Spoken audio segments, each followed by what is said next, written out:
اس لیے گناہوں کی دو بڑی مصیبتیں ہیں، زوال النعمہ و حلول النقمہ۔ نعمت زائل ہو جاتی ہے اور انسان کو اللہ کی ناراضگی مل جاتی ہے۔ اس لیے فرمایا اذا كنت في نعمة فرحا، اگر تو نعمتوں میں زندگی گزار رہا ہے تو ذرا نگرانی کر، فإن المعاصی تزيل النعم، گناہ نعمتوں کے زائل ہونے کا سبب بن جایا کرتے ہیں۔ ایک شاعر فرماتے ہیں کل معصیۃ تحدث فی القلب ظلمۃ، ہر گناہ دل کے اندر ظلمت تاریکی کو پیدا کرتا ہے۔ فإذا كثرت المعاصی طمست البصیرہ، جب گناہوں کی کثرت ہو جاتی ہے تو دل کی آنکھ نابینا ہو جاتی ہے۔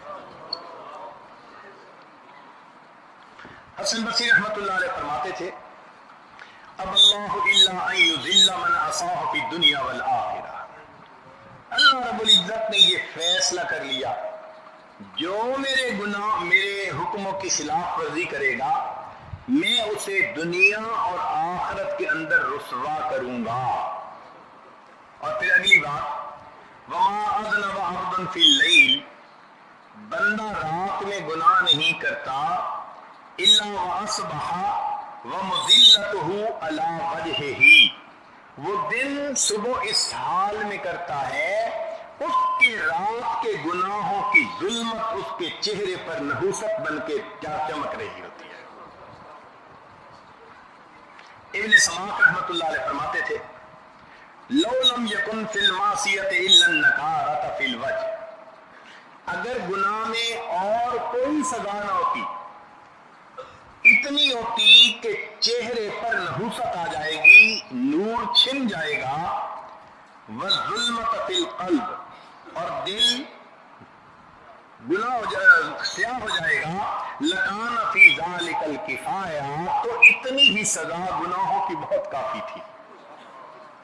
عام طور پر گناہوں کے تین عذاب ہوتے ہیں، قلت الرزق، اللہ تعالیٰ رزق میں قلت کر دیتے ہیں، سارے گھر کے لوگ کمانے والے، خرچے پورے نہیں ہوتے، اتنا کماتا ہے اللہ ضروریات اتنی کر دیتے ہیں، ہمت کوشش کر کے اتنا کماتے ہیں اللہ ضروریات اتنی بنا دیتے ہیں، بار بار لنگوٹ باندھ کے میدان میں اترتا ہے میں نے جی یہ کام شروع کرنا ہے، مگر جو ضرورتیں ہوتی ہیں اللہ ان کو اور پھیلا دیتے ہیں۔ وتعسیر الرزق، رزق میں تنگی فرما دیتے ہیں، والاحتکار فی العیون، اور لوگوں کی نگاہوں میں اللہ اس کو حقیر بنا دیتے ہیں۔ آپ نے سنا نہیں او جی اولاد ہماری بات ہی نہیں سنتی، مالک کہتا ہے جی مزدور بات ہی نہیں سنتے، جی آج تو اولاد افلاطون بن گئی۔ مخلوق کے یہ شکوے تب آتے ہیں جب خود انسان نافرمانی کرتا ہے اور اللہ لوگوں کے دلوں سے اس بندے کی عزت عظمت کو اٹھا دیتے ہیں۔ فضیل بن عیاض رحمۃ اللہ علیہ فرماتے تھے کہ جب بھی اللہ رب العزت کے حکم کو ماننے میں مجھ سے کوتاہی ہوئی، میں نے دیکھا کہ اس کے بدلے یا تو میری بیوی نے مجھ سے مخالفت کی، یا میری اولاد نے مخالفت کی، یا میرے ماتحتوں نے مخالفت کی، یا کم سے کم میری سواری کے جانور نے میرا حکم ماننے سے انکار کیا۔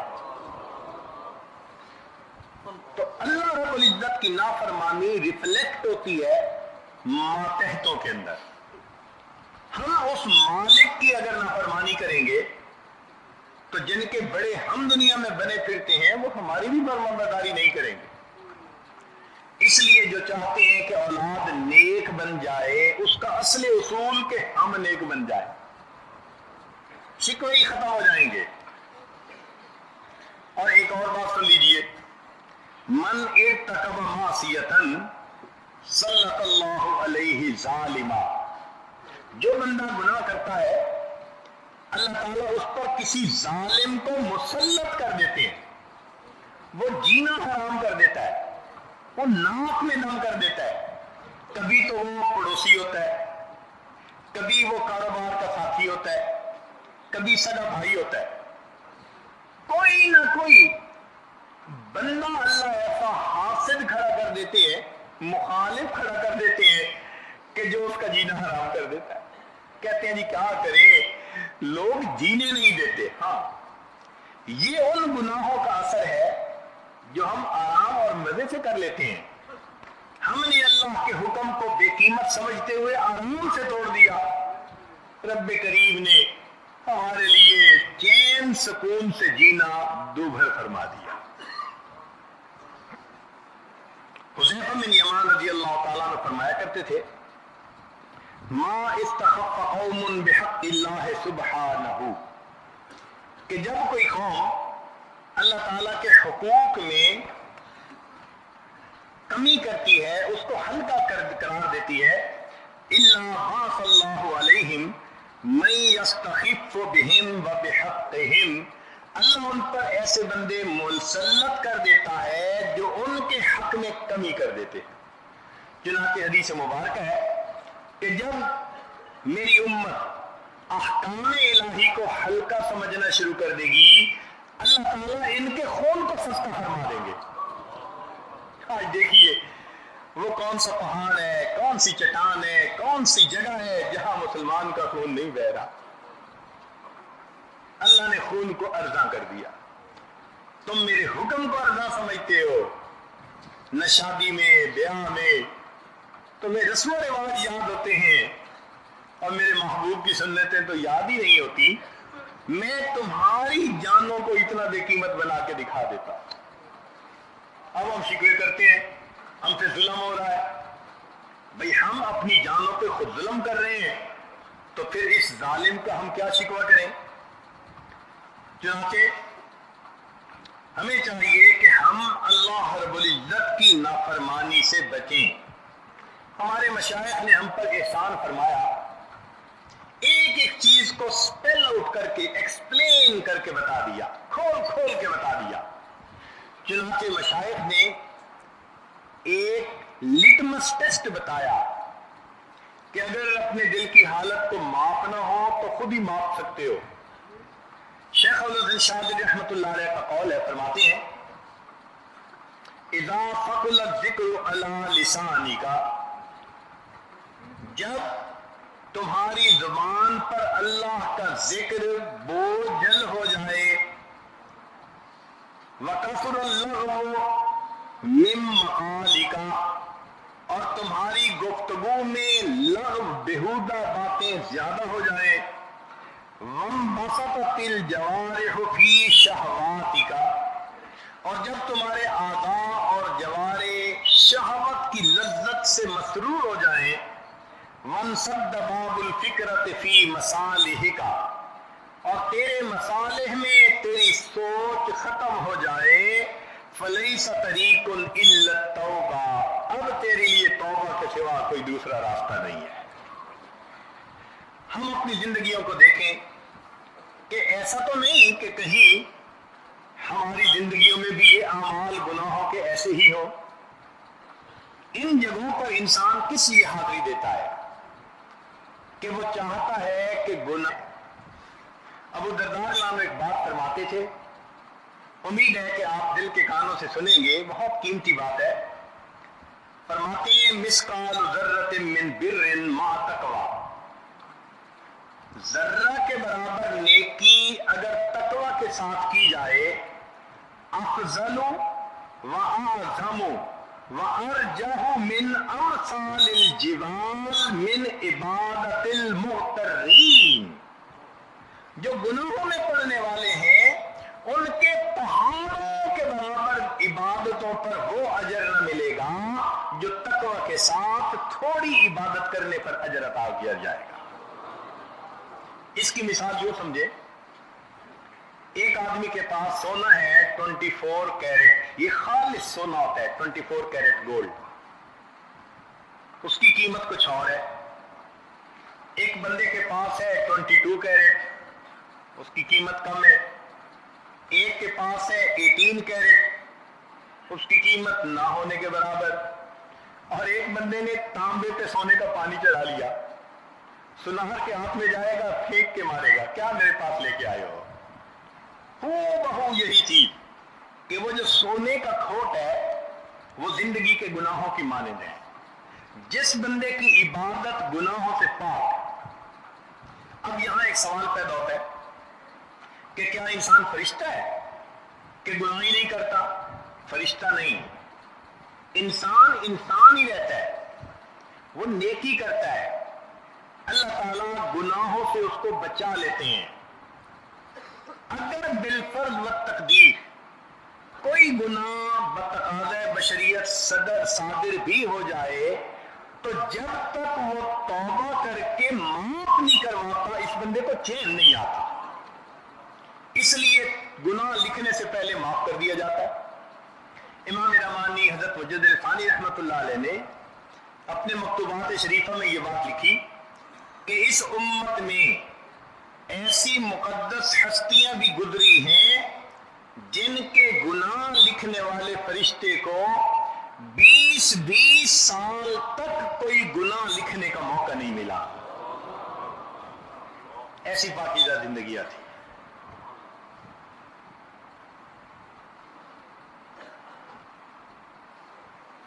بعض عارفین نے ایک بات کہی، اذا اجتمعت النفوس علی ترک المعاصی، اگر لوگ گناہوں کے چھوڑنے پر متفق ہو جاتے، اکٹھے ہو جاتے، جالت فی الملکوت، ان کو آسمان کی طرف پرواز نصیب ہوتی، وآتت بطرائف الحکمہ، اور وہ اوپر سے نیچے علم کے موتی لے کر واپس لوٹتے۔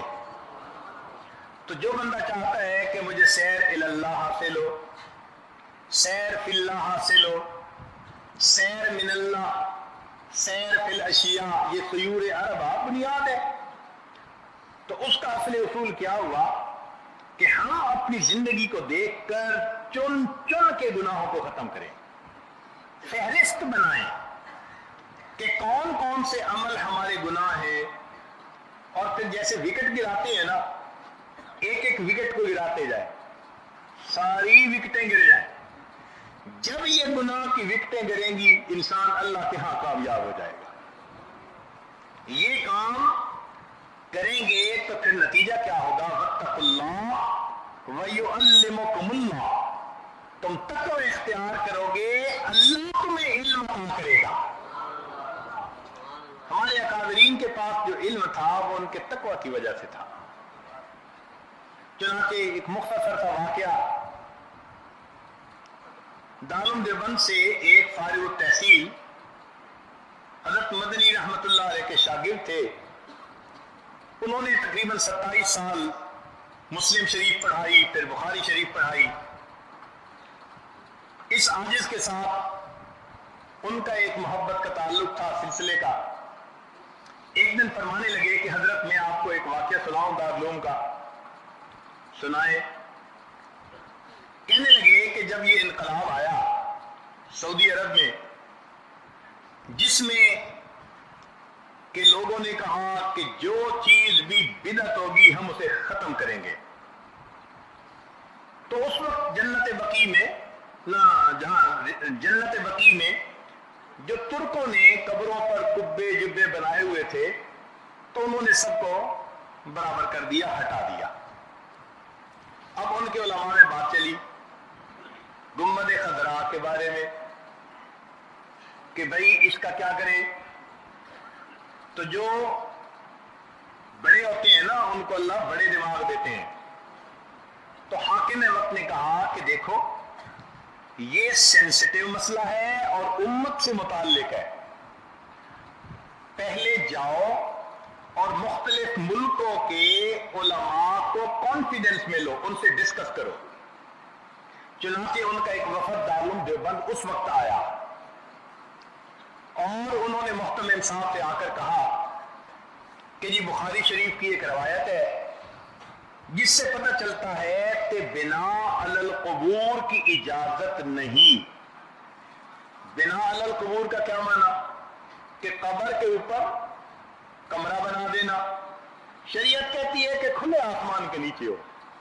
ہاں ارد گرد اگر لوگوں کے بارش سے بچنے کے لیے کچھ ہو تو الگ بات ہے، قبر تو بالکل آسمان کے نیچے ہے، مگر مستقل کمرے میں اس کو رکھ دینا اس کی اجازت نہیں. تو وہ کہنے لگے کہ اگر یہ حدیث کا متن بھی ٹھیک ہے، راوی بھی ٹھیک ہے، کسی پر کچھ جرح نہیں، یہ حدیث مبارکہ سند متصل کے ساتھ صحیح حدیث ہے، پھر اس پر عمل کرنا مومن کے اوپر لازم ہے. لہذا ہم آپ سے اس حدیث مبارکہ کے بارے میں بات کرنے آئے ہیں. محتمم صاحب نے فرمایا کہ جی آپ 3 دن ہمارے مہمان بنے، ہم 3 دن کے بعد اس مسئلے میں آپ کو جواب دیں گے. اور انہوں نے پیغام سب شہروں میں پہنچا دیے. وہ موبائل کا زمانہ تو تھا نہیں، لوگ جاتے تھے پیغام لے کے. جو مختلف جگہوں پہ جید علماء تھے ان سب کو انہوں نے دارالعلوم میں بلا لیا. فرماتے ہیں کہ 1 دن پہلے دارالعلوم کے اندر تقریباً 500 مشاہیر علماء موجود تھے اس مسئلے پر بات کرنے کے لیے. تو سب علماء مسجد میں جمع تھے. وہ وفد آیا اور ان کے وفد کے امیر نے کھڑے ہو کر خطبہ دیا اور بیان کیا. اس بیان میں اس نے یہ الفاظ کہے کہ جی اگر یہ حدیث مبارکہ صحیح سند متصل کے ساتھ ہے تو پھر تو ہمیں گنبد خضرا کو بھی ہٹانے کی اجازت ہونی چاہیے، ہم حدیث پر عمل کریں گے. اور اگر اس میں کوئی تمہیں جہاں بات کرنے کا موقع ہے تو آپ بتا دیجئے. جب اس نے یہ بات کر لی تو اس وقت ایسے مجمع خاموش تھا جیسے سانپ سونگ گیا. Pin drop silence. کس کی جرت تھی جو بات کرے اس نازک مسئلے میں؟ کہیں کہیں ہچکیاں سنائی دیتی تھی بعض حضرات کی، آنکھیں اشک بار تھی. آقا آپ کے گنبد خضرا کا معاملہ، اور یہ لوگ ایک علمی نقطہ لے کے آ گئے ہیں، ہم ان کو کیا جواب دیں، کیسے مطمئن کریں؟ تھوڑی دیر خاموشی رہنے کے بعد حضرت اقدس تھانوی رحمۃ اللہ علیہ کھڑے ہوئے اور آپ نے فرمایا الحمدللہ اللہ نے اس مسئلے میں مجھے شرح صدر عطا فرما دیا. جب آپ نے یہ بات کہی تو وہ لوگ بھی حیران کہ کیا جواب دیتے ہیں. حضرت نے فرمایا کہ میری تحقیق کے مطابق یہ حدیث مبارکہ کا متن بھی مطابق اس کا متن بھی صحیح، سند بھی صحیح اور سند متصل بھی ہے.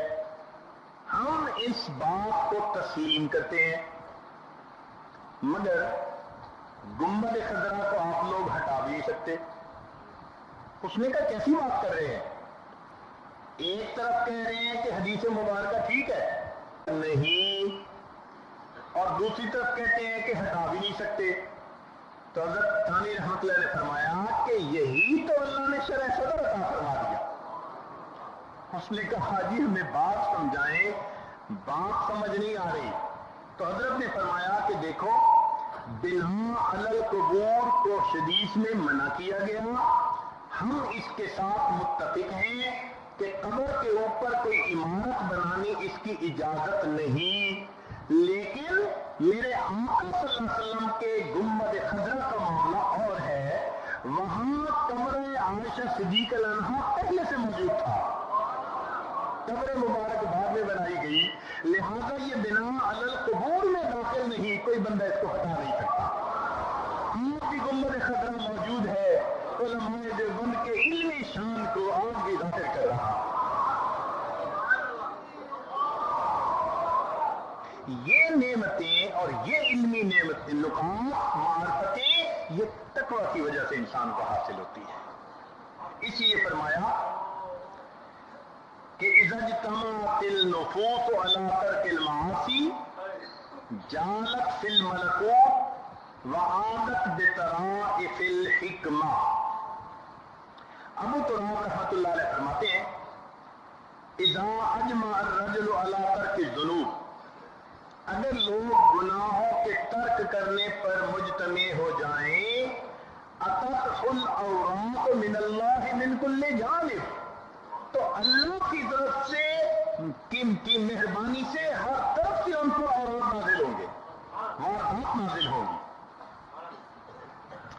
اور ایک خوبی گناہوں کو چھوڑنے کی یہ ہے کہ اذا ترک العبد للہ معصیہ، جب بندہ اللہ کے لیے معصیت کو چھوڑتا ہے، عوضہ اللہ منہا طاعۃ، اللہ تعالیٰ گناہوں کے چھوڑنے کے بدلے اس کو طاعت کی توفیق دیتے ہیں، ثم یثیبہ علی تلک الطاعۃ طاعۃ اخری، پھر اس نیکی پر اللہ اور نیکی کی توفیق دیتے ہیں، اس کو کہتے ہیں ذالک فضل اللہ یؤتیہ من یشاء۔ یحییٰ بن معاذ رحمۃ اللہ علیہ نے ایک بڑی خوبصورت بات کہی، فرماتے تھے علی قدر الخروج من الذنوب، علی قدر الخروج من الذنوب تکون الافاقۃ للقلوب، کہ جتنا انسان گناہوں سے نکلتا جائے گا اتنا اس کے دل کی بیماریاں ختم ہوتی جائیں گی۔ تو ہمیں ایک ٹیسٹ مل گیا، ہم اپنے دلوں کو دیکھنا چاہیں کہ یہ روحانی طور پہ کتنے صحت مند ہیں، تو اپنی زندگی کے اعمال کو دیکھیں۔ یہاں ایک سادہ سی بات کہ جو بندہ سلوک کے میدان میں قدم رکھتا ہے، اس کے دل کی تمنا ہوتی ہے کہ اللہ مجھے اپنے پسندیدہ بندوں میں شامل کر لے، مجھے ولایت ملے۔ ولایت کے بزرگوں نے دو درجے کہے، ایک ولایت صغرا اور ایک ولایت کبرا۔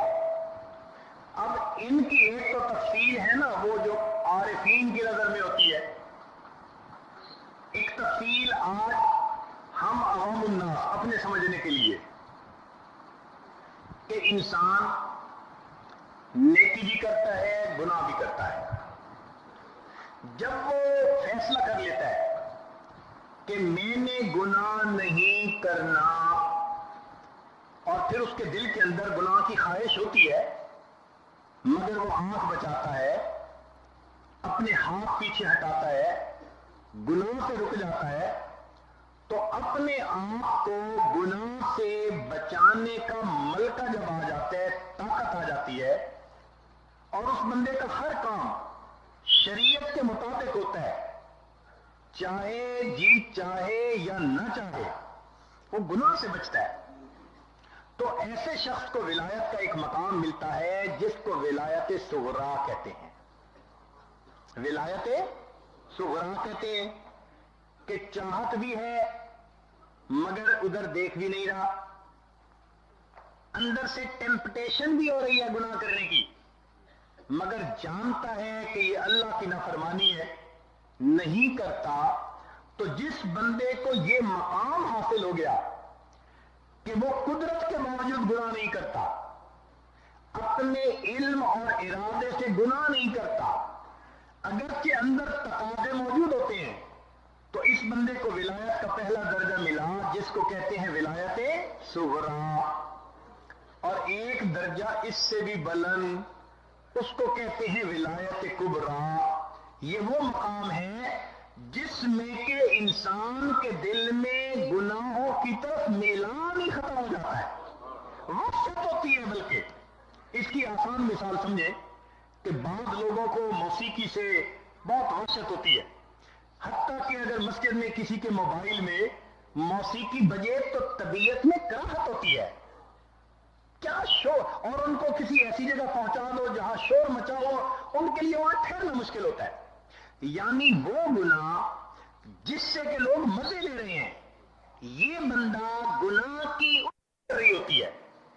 جیسے اس بندے کی طبیعت موسیقی سے کراہت کر رہی ہے، جو ولایت کبرا کے مقام کے لوگ ہوتے ہیں ان کی طبیعتیں شریعت کے اتنے مطابق ڈھل جاتی ہیں کہ ہر گناہ سے وہ اس طرح کراہت کر رہے ہوتے ہیں۔ مکروہات شرعیہ ان کے لیے مکروہات طبعیہ بن جاتے ہیں۔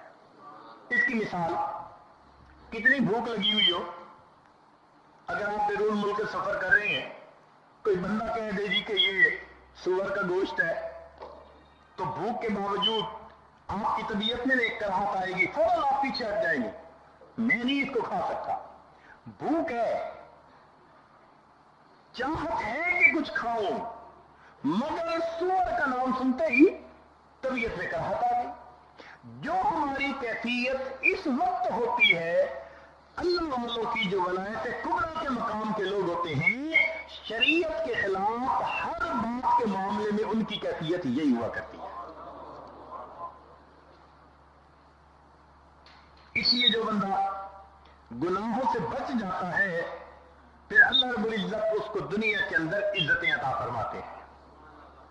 داؤد رحمت اللہ علیہ کو اللہ رب العزت نے وحی نازل فرمائی، یا داؤد انقطع لی، میرے لیے ماں سے اپنے تعلق کو توڑ لو، انقص لک رؤوس الملوک، میں بادشاہوں کی گردنیں تمہارے سامنے جھکا دوں گا، وَأَلْبَسُ وَجْهَكَ الْمَحَابَةَ، اور تمہارے چہرے کو میں روب سے سجا دوں گا۔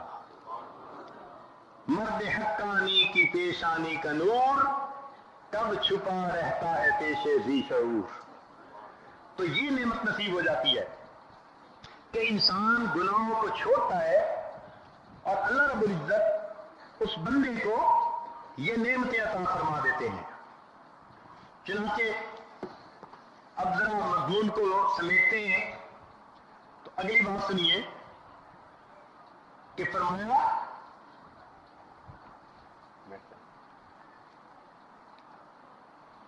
ابراہیم اعظم رحمت اللہ علیہ نے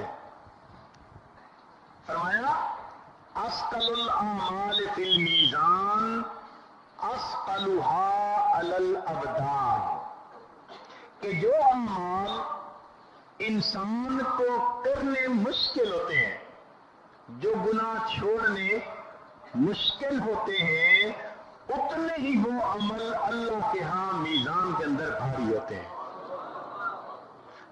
تو جتنے مشکل گناہ کو چھوڑیں گے، اتنے نام اعمال کو زیادہ بھاری بنا لیں گے۔ کیا خوبصورت بات کہی، اثقل الاعمال فی المیزان اثقلها علی الابدان۔ چنانچہ پورے تصوف و سلوک کا نچوڑ کیا ہے کہ انسان کی طبیعت ایسی بن جائے کہ وہ بے ساختگی کے ساتھ شریعت پر عمل کرنے والا بن جائے۔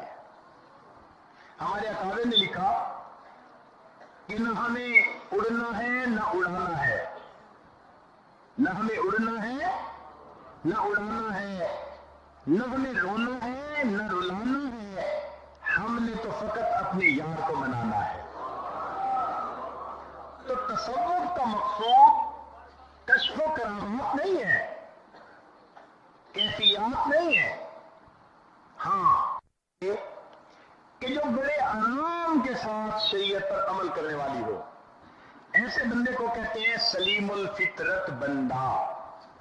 تو تصوف و سلوک انسان کو سلیم الفطرت بنا دیتا ہے،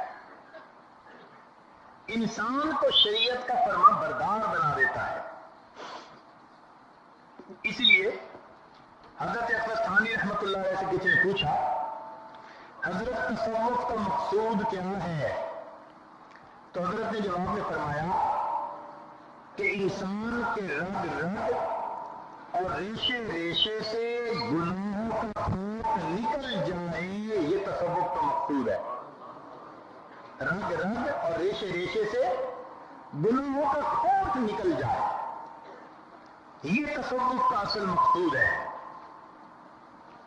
اور مشائخ کی صحبت میں آنے والے لوگ پھر اس طرح نیک بنتے تھے۔